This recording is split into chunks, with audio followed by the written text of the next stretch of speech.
All right, lesson 59, the reign of Jehu. Turn your Bibles to 2 Kings chapter 10. So we left off last time where Elisha had sent another prophet to anoint Jehu, the new king of Israel. He also had been commanded to begin destroying the house of Ahab. And we saw that in that he killed King Joram by shooting an arrow through him. His men caught up with King Ahaziah, and he was put to death. Jezebel was thrown out of an upper window by her servants, and she died. So that Jehu is now king in Israel. But King Ahab, that's not his only family. And we'll see in this lesson what other work Jehu has to do to continue to obey God's command to destroy the house of Ahab. So 2 Kings chapter 10, starting at verse 1.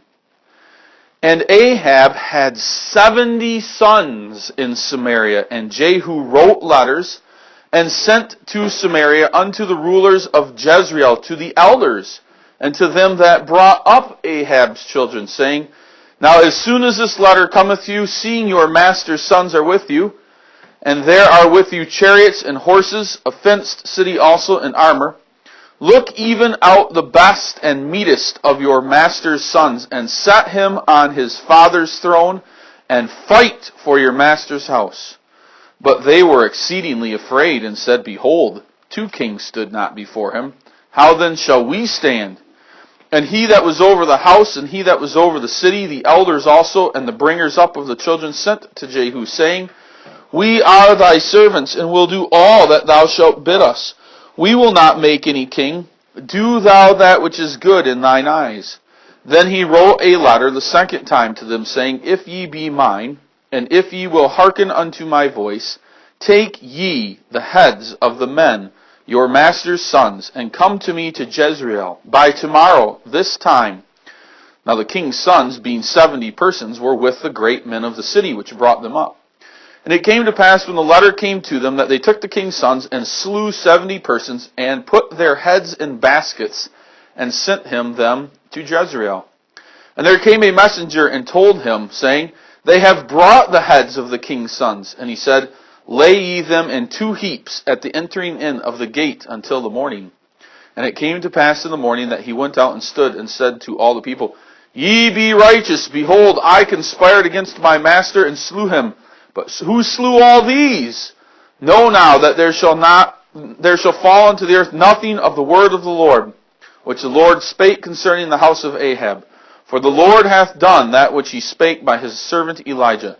So Jehu slew all that remained in the house of Ahab in Jezreel, and all his great men, and his kinsfolk, and his priests, until he left him none remaining. So, we'll notice here, Jehu carries out the Lord's command to destroy the house of Ahab, but he doesn't necessarily do it out of faith or love for the Lord. He does it for himself. And he uses trickery, he uses fear, he uses lies and plots. So we see that he is doing the Lord's will in the sense of destroying the house of Ahab, but he's going about it in nefarious, ungodly ways. We would say that Jehu is not a godly man, but an instrument in God's hands. Okay? So, what happens here? Well, obviously, Ahab had been a king for a long time. He had many sons. He had many wives. He had many concubines. And he had children with many of them. So much so that he had 70 sons. His family, we could say, is very large. It was important. It was influential throughout all of the land of Israel. This also had been a family that introduced the worship of Baal. Okay? And many people in Israel had enjoyed it. But now it's time for that to end. So what does Jehu do? He sends letters out to all of these different leaders, okay, these men who might be teachers or wise men or counselors to the sons of Ahab, and he tells them, we're going to have a challenge. We want you to take all of these 70 sons and have a contest. Who is the best and who's the strongest. And that man will sit upon the throne. Okay? And you bring him here and you be ready to defend him. Well, it, of course, was an immediate challenge that now these wise men, when they receive the letters, and that's why they're wise men, they're not foolish. They think to themselves, so Jehu has now killed the king of Israel and the king of Judah, and he wants there to be a contest to see who of the sons of Ahab will be the next king. That doesn't quite make sense. There's something going on here. So they begin to think and they begin to read between the lines, and they realized if they did this, well, so we all gather together for a big party or a big contest to see who's going to be, and all he's going to do is just go around and kill them all, destroy them all. So we don't want to do that. We don't want to do that. And then we have to be servants of Jehu. We like being the servants of Ahab's sons. Well, it played right into Jehu's hand, though. Okay? Because what would happen now is that Jehu would send out another letter saying, well, now, since you won't come here, put them to death. Kill them. Destroy them. Okay? And bring with you the heads. Prove to me you've done it. You need to come and report to me with the heads of the sons of Ahab. Okay? So, well, these men did obey. They cut off the heads of the 70 sons of Ahab, but they didn't bring them there and hold them up for King Jehu to see. No, they put them in baskets and sent them instead to King Jehu. Well, what does Jehu, when the message comes, Jehu, we've got all these heads, what do we do with it? Put them in 2 stacks. Stack them up outside the city gates for everyone to see. And then Jehu goes out of the city and he feigns that, wow, what happened here? He says, I've killed the king Ahab, but who did all this? And he's trying to tell the people, look, it's not just me. This is the rulers of Israel have killed all of these descendants of Jehu, not just me. But you can see they're on my side. That's why they did it. So I am the new king, the new ruler. And so obviously now all of the people would fear King Jehu because they figured all of the leaders and rulers are on his side when that may not be the case. So Ahab's family here in Israel, is now destroyed. It's put to death. Okay? Now Jehu needs to go somewhere. So this is one place. Now he needs to head to another. Verse 12. And he arose and departed and came to Samaria. And as he was at the shearing house in the way, Jehu met with the brethren of Ahaziah, king of Judah, and said, Who are ye? And they answered, We are the brethren of Ahaziah. And we go down to salute the children of the king and the queen, children of the queen. And he said, Take them alive. And they took them alive and slew them at the pit of the shearing house, even 42 men. Neither left he any of them. And when he was departed thence, he lighted on Jehonadab, the son of Rechab, coming to meet him, and he saluted him and said to him, Is thine heart right, as my heart is with thee? And Jonadab answered, It is. If it be, give me thine hand. And he gave him his hand, and he took him up to him into the chariot. And he said, Come with me, and see my zeal for the Lord. So they made him ride in the chariot. And when he came to Samaria, he slew all that remained unto Ahab in Samaria, till he had destroyed him, according to the saying of the Lord, which he spoke to Elijah. So Jehu travels south. He comes to a shearing house, a place where shepherds would gather together to shear their sheep. And there he met some princes of Judah. Some of them are relatives of Ahaziah. Meaning, if you remember, you've got Ahab, and then you've got his son Jehoram, but then you've got daughter Athaliah, who married Ahaziah, and there are other relatives there. Okay? So Ahaziah, he may not be a descendant of Ahab, but Athaliah and any of his offspring would be descendants of Ahab. They would be related. So to kill and destroy the whole house of Ahab means that Athaliah and her children and anybody related to them, other sons or half-brothers of Ahaziah, okay, brothers of Ahaziah who are related to Ahab, they too need to be put to death. So that's what's going on here.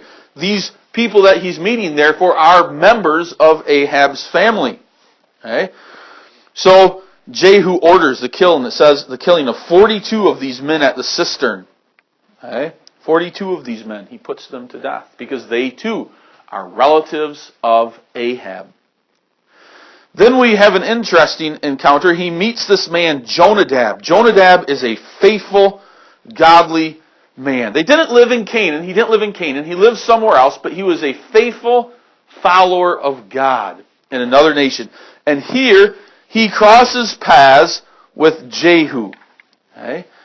And when he hears of, what he thinks is Jehu's zeal for the Lord, because Jehu is going around killing Ahab and everyone else, he thinks, I need to go meet this man and talk to him and find out about him. And so he does. He meets him here. He sees that, he soon figures out that Jehu's zeal is really only outward. But now that Jehu has this man Jonadab there, he's going to use Jonadab to his advantage so that he can destroy or begin to destroy the worship of Baal. Okay? Because Jonadab was a man of God, so he would know who the people of God were. He would have relations with them. He would have visited the people of God that were there in Israel. He obviously wouldn't go over to the house of one who was a Baal worshiper. He would have gone to godly homes. So let's follow along and see how King Jehu uses Jonadab here to his advantage. And Jehu gathered all the people together and said unto them, Ahab served Baal a little, but Jehu shall serve him much. Now therefore call unto me all the prophets of Baal, and all his servants, and all his priests. Let none be wanting, for I have a great sacrifice to do to Baal. Whosoever shall be wanting, he shall not live. But Jehu did it in subtlety, to the intent that he might destroy the worshippers of Baal. And Jehu said, Proclaim a solemn assembly for Baal, and they proclaimed it. And Jehu sent through all Israel, and all the worshippers of Baal came, so that there was not a man left that came not. And they came into the house of Baal. And the house of Baal was full from one end to another. And he said unto him that was over the vestry, Bring forth vestments for all the worshippers of Baal. And he brought them forth vestments. And Jehu went, and Jonadab the son of Rechab, into the house of Baal, and said unto the worshippers of Baal, Search, and look that there be here with you none of the servants of the Lord, but the worshippers of Baal only. And when they went into the other sacrifices and burnt offerings, Jehu appointed 80 men without, and said, If any of the men whom I have brought into your hands escape, he that letteth him go, his life shall be for the life of him. And it came to pass, as soon as he had made an end of offering the burnt offering, that Jehu said to the guard and to the captains, Go in and slay them, and let none come forth. And they smote them with the edge of the sword, and the guard and the captains cast them out, and went to the city of the house of Baal. And they brought forth the images out of the house of Baal, and burned them, and brake them down the image of Baal, and brake down the house of Baal, and made it a draught house unto this day. And Jehu destroyed Baal out of Israel. So, one other command that God had given to Jehu was that he needed to destroy the worship of Baal, and so much so that God told Jehu, Jehu, if you do two things, if you destroy the house of Ahab, and you destroy the worship of Baal in this country, and as long as you and your sons do not worship Baal, I will allow you to sit on the throne for up to 4 generations. That means Jehu's son, his grandson, and his great-grandson. You would finally, for the first time, have a nice continuous line of kings in Israel, which we haven't seen. If they would put away the worship of Baal, and if they would destroy the house of Ahab. Well, they've completed the house of Ahab, but now it comes time to destroy the Baal worshippers. Jehu falsely, he lies to the people, I love Baal, let's have a party for Baal. I need all of the Baal prophets, all of the Baal priests, all of the Baal leaders to come to this meeting. If you are a Baal prophet, leader, or priest, and you do not come to this meeting, you will be put to death. So all of them come. They gather probably in this huge building into this huge temple. And this is where Jehu uses Jonadab. Okay? He says to Jonadab, he says, Look, there are some people in Israel who are weak. They love the Lord, but they're weak. And we don't want to destroy any of God's people. They may be weak from the sense that they want to put on the coats that make them look like a Baal worshiper, but really in their hearts they love the Lord. And you would know who God's people are, Jonadab. So you and your men, look out, maybe from a high place. Look out over all of the men in this house and see if you can identify any of God's people. And if you do, remove them. Tell them, brother, get this coat off, let's head out. We know you're not a Baal worshiper. And pull them out of this house. And so Jonadab does that. He's able to bring forth the men who may be God's servants. Okay? And then what happens? Well, at a signal that Jehu gives, others of his servants run in with their swords drawn and they kill everybody in that home. All of the Baal prophets, all of the Baal leaders, all of the Baal priests are destroyed and put to death. Okay? It's a mass slaying. And then they destroyed this house too. The place where the idols, they destroyed where the people worshipped, everything. Okay? So now Jehu has started to rid Israel of the worship of Baal. Let's go on though. We'll see what happens here towards the end. Okay, verse 29. Howbeit from the sins of Jeroboam the son of Nebat, who made Israel to sin, Jehu departed not from after them, to wit the golden calves that were in Bethel and that were in Dan. So he didn't worship Baal, but he does go back to worshiping the golden calves. And the Lord said unto Jehu, because thou hast done well in executing that which is right in mine eyes, and hast done unto the house of Ahab according to all that was in mine heart, thy children of the fourth generation shall sit on the throne of Israel. But Jehu took no heed to walk in the law of God, the Lord, God of Israel, with his heart, for he departed not from the sins of Jeroboam, which made Israel to sin. In those days the Lord began to cut Israel short, and Hazael smote them in all the coasts of Israel, from Jordan eastward, land of Gilead, the Gadites and the Reubenites and the Manasseites and the Roer, which is by the river Arnon, even Gilead and Bashan. Now the rest of the acts of Jehu and all that he did and all his might, are they not written in the book of the Chronicles of the kings of Israel? And Jehu slept with his fathers, and they buried him in Samaria, and Jehoahaz his son reigned in his stead. And the time that Jehu reigned over Israel in Samaria was 28 years. So, Jehu is by no means a godly man. He worships the golden calves of Jeroboam. But he lives a wicked lifestyle. He's not a man that shows that he loves the Lord. But the Lord does bless him, as we said, by promising him 4 generations would sit upon the throne. But already, here in Jehu's time, God sends Hazael, king of Syria, to begin to bother the men and to make their lives miserable. And they begin claiming some of the land. They take some of the land of Reuben, they take some of the land of Gad, and they take some of the land of Manasseh. So already the nation of Israel is dwindling. It's being taken bit by bit by bit. And Jehu, although he ruled for 28 years in Israel, he is not a godly ruler. And that's one way that we can see the difference between Jehu and Jonadab. Jehu, he was a liar. He was a man who used trickery. Okay? He was hungry for power himself and what he wanted. He wanted to be someone important. Whereas Jonadab we see as a more humble and a meek man. He was totally devoted to the Lord's cause. He came because he was curious to find out about this Jehu, but he would have soon and very quickly realized that Jehu was not a man of God, not the man who he would want to be with. And so Jonadab would have returned back to his family and his tribe, would not have stayed to work with King Jehu, because of his sins and his wickedness. But so we have a contrast there. We need to be like Jonadab. We ought not to be like Jehu.